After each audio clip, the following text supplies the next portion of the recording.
Hi, I'm Stephen Senatiempo. This is Faith in 5, and we're joined by one of the teachers from St Clare's College today, Jessica Campbell. Jess, good to have you with us this morning. Nice to be here, thank you.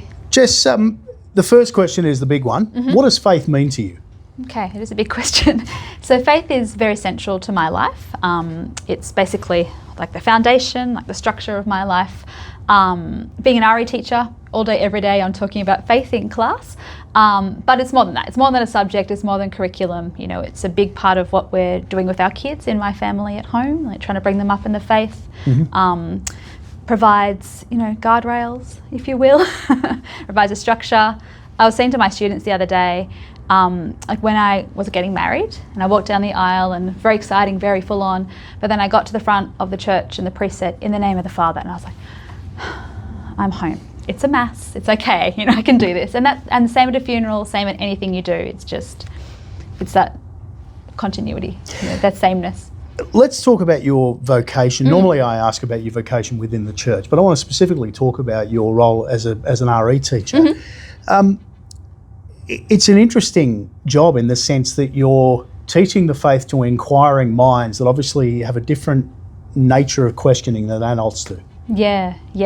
And I always say we're teaching about the faith. We're not trying to teach you to convert you. And I think that helps them because it's like, okay, I'm learning about this thing, just like I might learn about chemistry or politics or something. Yep. And then they're perhaps a little bit more open. I mean, I'm always hopeful that RE class is going to plant some seeds that one day will develop into a faith for the children who don't have it.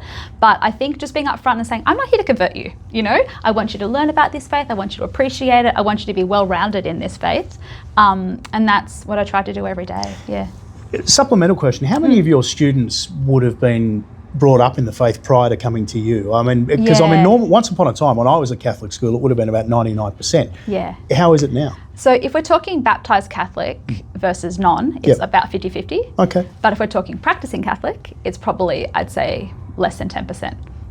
So there's a huge variety in your classroom. You've got kids who are at church every day through to kids who don't know what a church is. So that's a challenge. But it's good because we can use the ones who know heaps to talk to the ones who don't, and the discussions we have are good. What do you notice different about the absorption of what you're teaching amongst that very varied group? Well, I think just complete lack of knowledge. So I was talking about the tabernacle earlier this year. We've got a little chapel at our school, and I was talking about the tabernacle and how it's really special and how the Blessed Sacrament is kept in the tabernacle. And so we genuflect. And this girl put her hand up and said, "Miss, why do you keep your God in a box?" And I was like, "Oh, wait, no."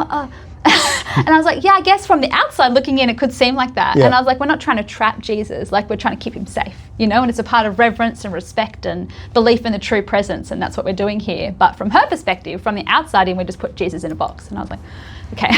So I just had to do a bit of backtracking, but at least she was listening, and she was really thinking about it. So the only human that can never be put in a box. There's an irony there, isn't there? Yeah. Well, apart from these challenging discussions you have with your students, when has your faith been a challenge for you? I think, and this is probably common for lots of people, when stuff is hard. My husband lost his brother and father in quick succession a couple of years ago.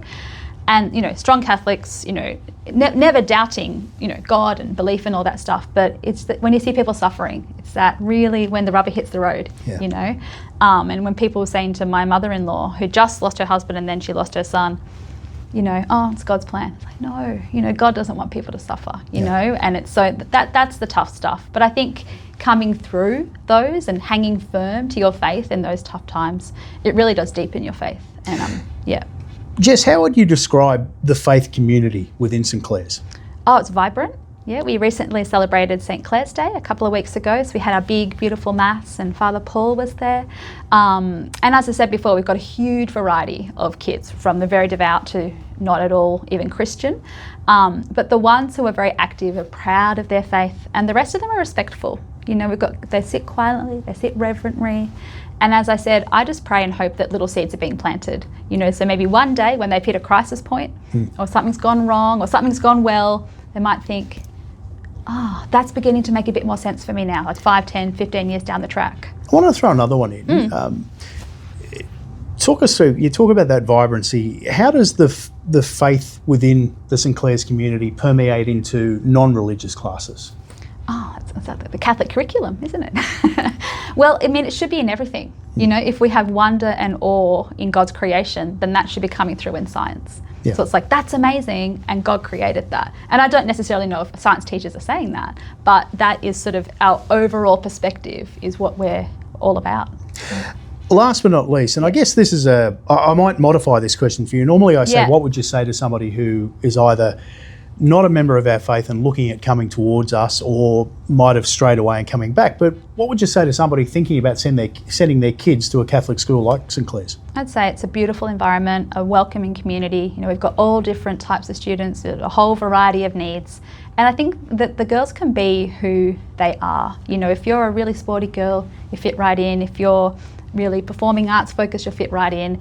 If you really want to invest in your faith, we've got youth ministry projects like they can get involved in. So there's sort of something for everyone. Like, not many days go by where there's not something special happening. Like today we had a charity day where the girls are raising funds for our school charities. So yeah, it's my own daughter has only just started in year 7. So I'm also a parent as well as a teacher. So I'm kind of in both camps. Yep.